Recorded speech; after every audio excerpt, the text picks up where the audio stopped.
All right, ready to dive into some gender-neutral French. Let's do it. It's super relevant right now, and we know you're prepping for that pronunciator certificate. Exactly, and we're going to give you all the knowledge you need to crush it. Perfect. So how about we start with some core strategies, the basics of gender-neutral French. Yeah, well, a lot of people, when they think of gender in language, their minds automatically go to pronouns. Right, makes sense. And it makes sense in French too, but it's tricky because grammatically, French is built on a binary system, right? Masculine or feminine, il or elle. So how do you even begin to get past that? What are French speakers doing to make their language more inclusive? Well, one common tactic is using on. On? Yeah, on. It's like a gender-neutral singular pronoun. Like the singular they we use in English. Exactly. But French, being French, has its own quirks with it, of course. Okay, I'm intrigued. Give me an example. How would you use on in a sentence? Okay, imagine you're talking about, say, a doctor, right? But you don't know their gender, or it's not relevant to the conversation. Traditionally, you'd say, le médecin est arrivé, or la médecin est arrivée. But with on, you could simply say, on est arrivé. Oh, I see. So it's like they arrived without specifying gender. That's pretty neat. Right. It's a subtle but powerful way to make your language more inclusive. I like it. Now, what about in written French? That's a whole other beast, right? Especially if I'm thinking about acing that pronunciator test. You're thinking about écriture inclusive. Yeah. That's the one. Tell me everything. Okay, so écriture inclusive is all about visually representing inclusivity in written French. And that's where the point médian comes in, right? Bingo. The point médian is that little dot you see nestled between the masculine and feminine endings of a word. Right. Like instead of étudiant for a male student or étudiant for a female student, you'd write étudiant to include both. Exactly. It's a way of acknowledging both genders within the word itself. I love it. So clever. And it's not just for nouns, right? I remember from Pronunciator that you can do it with adjectives, too. You got it. So instead of writing heureux for the masculine happy or heureux for the feminine, you'd write heureux.sa to make it gender neutral. Okay, that's awesome. But be honest, doesn't it make things a bit hard to read? I mean, Pronunciator even mentions this, and it's something I kind of worry about. It's a valid concern for sure. Readability is a big part of the whole debate around écriture inclusive. Some people find it disruptive, while others see it as a necessary visual reminder of inclusivity. Yeah, it's tough. You want to be inclusive, but you also want your message to be clear and easy to understand. What does Pronunciator recommend? I don't want to mess this up on the test. Don't worry, Pronunciator does a good job of explaining both sides. The key is to be aware of the different approaches and just choose what feels right for the situation. Okay, that makes sense. So we've covered on and écriture inclusive with the pas de médian. The heavy hitters. Exactly. Now, what about il and ul, those new pronouns everyone's talking about? Oh, yes. Il and ul, the lightning rods of French grammar. It feels like every time I open a French news site, there's a debate raging about them. Oh, absolutely. They're controversial, that's for sure. But they represent this crucial push to create truly gender-neutral pronouns in French. So on one hand, you have people who see them as essential for respecting those who don't identify with the traditional binary of he and she. Right, exactly. And on the other hand, not everyone's thrilled about them, I'm guessing. Definitely not. A lot of critics argue that il and ul feel forced, that they disrupt the natural flow of the language. Some people even see it as this politically driven change instead of an organic evolution of the language. It's fascinating, isn't it?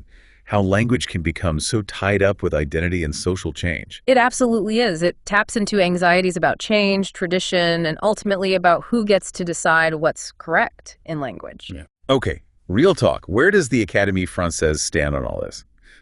Thumbs up or thumbs down on il and ul? Well, the Academy is known for their careful, measured approach. Let's just say that. They've acknowledged that language does evolve, of course, but they haven't officially endorsed il or ul yet. They're more in the camp of let's exhaust all our existing gender-neutral options before introducing new words. So proceed with caution. Which honestly feels very French to me. This respect for tradition, but also an awareness that things are changing and language needs to adapt. You nailed it. It's a balancing act, for sure. Amazing. Okay, before we go too deep into the philosophy of all this, I got a practical question. What about when you have a mixed gender group? Ah, great question. How does gender neutrality work in that context? Well, even with all these efforts towards gender-neutral language, the standard practice in French is still to default to the masculine plural. Wait, seriously? Yeah. So even if you have a group of, say, 10 women and 1 man, grammatically, you'd still use the masculine plural. Whoa, that seems kind of contradictory, doesn't it? Like on one hand, you're trying to be inclusive with pronouns and word forms, and then on the other hand, you have this grammatical rule that just sticks around. It definitely highlights the complexity of this whole thing. There's no quick fix, no magic wand to wave and suddenly make French perfectly gender neutral. It's a process, and sometimes those old rules clash with the desire for change. Okay, that makes a lot of sense. So before we move on, is there anything else about these core strategies that our listeners should know to, like, absolutely crush that pronunciator certificate? I think the biggest takeaway is this. Gender-neutral French is like a toolbox, not a rule book. Love that. You have options, and the best option often depends on the context, the situation, your audience. Totally. It's about making informed choices, being aware of the nuances. Yeah. This is great. All right, we've laid a great foundation. So coming up, we'll see how this all plays out in the wild world of French grammar. Verbs, prepositions, those tricky French titles, all that fun stuff. Stay tuned. All right, so we've got those core gender-neutral strategies down. Yeah, the basics. Exactly. But now let's see how they actually work in like the nitty-gritty of French grammar. Ooh, yeah, because I'm thinking verbs, prepositions, those formal Not titles, that fun stuff. it can get pretty tricky, right? Absolutely. Especially verbs. Yeah, I mean, French verbs are already a challenge. Yeah. Conjugations, agreements. Right. Then you add gender neutrality to the mix, and I'm like, help. I hear you. Unfortunately, there's no like one-size-fits-all rule here. Oh, okay.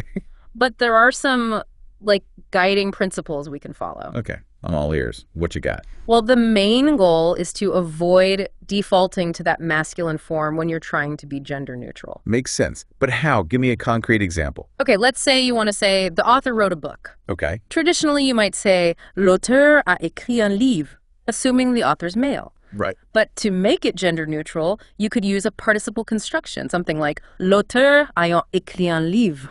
Ooh, I see. So you're kind of shifting the sentence structure to get around that masculine default. That's clever. It keeps the focus on the action, not the gender. I like it. What about reflexive verbs, though? Those always trip me up. Reflexives, those are tricky. Sometimes you can use a similar participle construction, Okay. but other times you might have to get creative with your phrasing. Ooh, fun. Yeah, it's all about finding ways to express the same idea without relying on those traditional gendered forms. Challenge accepted. All right. Okay, what about prepositions?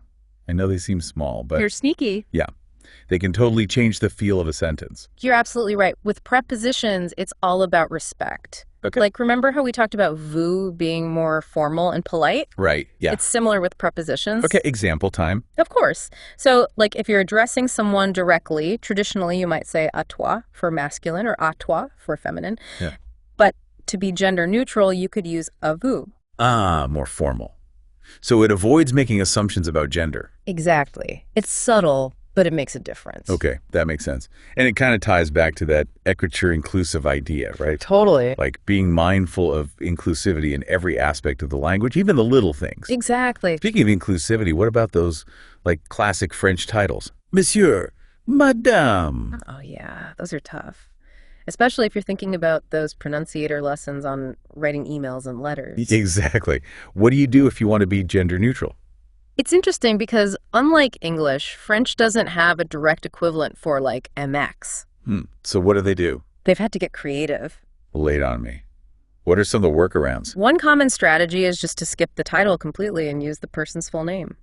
Or you could use a descriptive phrase, something like, cher collègue. Ah, dear colleague. I see. That's smart. Right. It keeps things professional without specifying gender. And it fits in perfectly with that equitable inclusive approach, using the point median and all that. Exactly. I'm liking this. Are there any other tricks up your sleeve?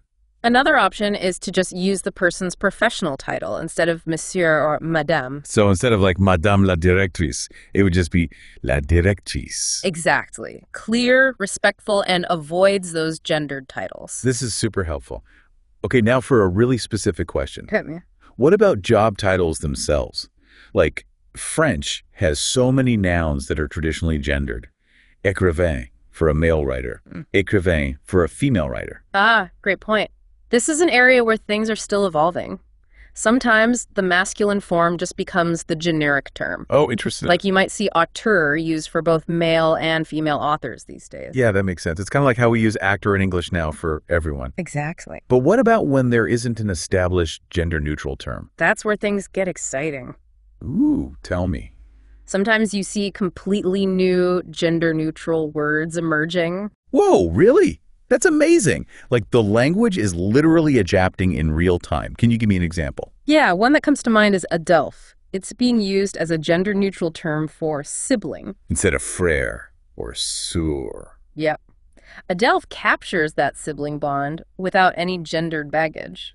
I love it. It's so cool to see how language is becoming more inclusive, you know? Absolutely. It's reflecting the diversity of human experience. Okay, so on a more practical note, how is all of this affecting how French is taught and learned? It's changing everything. Textbooks, classrooms, even online courses like Pronunciator. Yeah, Pronunciator's been awesome for me. It's no longer just about memorizing grammar rules. It's about understanding how language actually works in the real world. So it's becoming more about real communication, less about just, like, ticking boxes. Exactly. It's a fascinating time to be learning French because you're witnessing this linguistic evolution firsthand. I know, it's making me love French even more. That's great. It's not just about the language anymore. It's about the culture, the values, how people are interacting with each other. Okay, so out of everything we've discussed, what stands out to you the most? Honestly, I think the most remarkable thing is the creativity. French speakers are finding all these ingenious ways to make their language more inclusive, and it's amazing to watch. I know, right? It's like they're solving this giant puzzle. Totally. And it reminds us that language is a living, breathing thing, you know? It's constantly evolving. Love that. All right, we've covered a ton of ground today, from pronouns to prepositions to job titles. A whirlwind tour of gender-neutral French. Exactly. But we're not done yet. There's more to come. Coming up, we're going to explore the wider impact of gender-neutral language on French society, how it's shaping everything from education to the arts. Can't wait! So stay tuned. All right, so we've covered the how of gender-neutral French. Now I'm curious about the why. Like, what's the bigger picture here? It's about so much more than grammar. It's about respect, recognizing everyone regardless of how they identify, creating a society where language doesn't exclude or marginalize anyone. I love that. Yeah. But how does that play out in real life? Well, imagine you're talking about someone who's non-binary, right? Traditionally, you'd only have homme or femme. Right, which wouldn't work. Exactly. But with gender-neutral language, you have options. You can use personne non-binaire. Ah, okay. So you can clearly and respectfully acknowledge their identity. Exact. That's awesome. It really shows how language can shape how we see people and create a more inclusive world. What about in education? Education is huge. You're seeing a real shift towards gender-neutral language in classrooms. Yeah, I can see that. Teachers are moving away from that assumption that everyone fits into the traditional binary. So no more les garçons et les filles. Right. They might say les élèves instead to be more inclusive. It's a small change, but I bet it means a lot to the students. Absolutely. It's about creating that safe space for everyone. Totally. What about in workplaces? Are companies embracing this too? Definitely. Lots of companies are incorporating gender-neutral language in their communication. Oh, yeah. Like how? Everything from job titles to like how they write emails and documents. Like that pronunciator lesson on email. Exactly. So like instead of cher monsieur or cher madame, you might just use bonjour and their name. Simple, but effective. Right. Shows you're being mindful. It creates a more welcoming environment.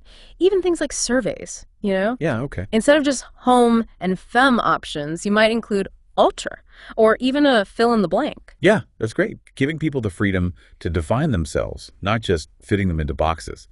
This whole conversation reminds me of like the feminist movement in France. You're right. The push for gender-neutral language is very connected to feminism. It's about equality, challenging those old gender roles. Exactly. And language is a big part of that fight. Wow, it really makes you realize how powerful language is. It shapes our world. Okay, so you're a literature fan. Big time.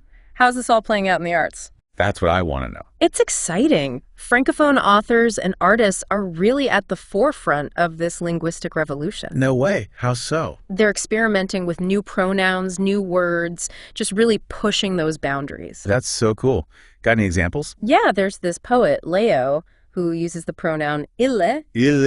Yeah, it's a newer pronoun gaining popularity as a gender-neutral option. Wow. So they're using their art to make these new forms more mainstream. Exactly. It's powerful stuff. Now, are there any actual laws or policies changing to support all this? That's a great question. Things are moving, though it's still early. Some countries are introducing guidelines for gender-neutral language and official stuff. That's great to hear. And there are discussions about updating legal definitions of gender to be more inclusive. So progress is happening, but I bet not everyone's on board, Ra. Of course not. Change is hard. Yeah. What are some of the concerns you've heard?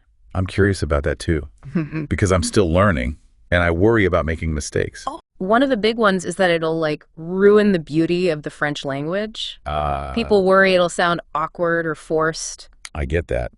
French is known for being so elegant, but language does evolve, right? Exactly. New things pop up all the time and they become part of the language. Just look at English. So true. What does pronunciator say about handling these critiques? Pronunciator emphasizes balance. Be aware of the different views and choose the approach that feels right for you in that situation. I love that. So it's not about being perfect, it's about being mindful. Exactly. Amazing. Any last words of wisdom for our listener who's working hard on that pronunciator certificate? Don't be afraid to make mistakes. Language learning takes time. You got to mess up sometimes to learn. Exactly. And remember, even native speakers are still figuring all this out. So true. What about resources? Anything you recommend for diving deeper into this? There are some great organizations like the APEI. They have tons of resources on gender-neutral French. Perfect. Yeah. Oh, and one last thing. Yeah. We talked about how kinship terms in French are a challenge. Any tips for those? Yes. Kinship terms. Sometimes you can use existing gender-neutral words like parent instead of father or mother. Okay, that makes sense. But what if there isn't a gender-neutral equivalent, like aunt and uncle? Then you get creative. You can use descriptive phrases. So for aunt, you might say la sœur de mon père ou de ma mère. Oh, interesting. So basically just being more specific. Exactly. This whole deep dive has been amazing. I feel like I have a whole new understanding of French. It's not just about grammar anymore. It's about culture, identity. I know, right? Really fascinating stuff. It's been a pleasure. Language is always evolving. And as we've seen, that can be tricky. Yeah. But ultimately, it's about creating a language that's more inclusive for everyone. Beautifully said. And to our listener, remember that Pronunciator's got your back. Explore that library module, test yourself, and see how you can use language to make a difference. Keep learning, keep questioning, and keep pushing those boundaries. Well said. That's all from us on the deep dive today. Au revoir. Until next time.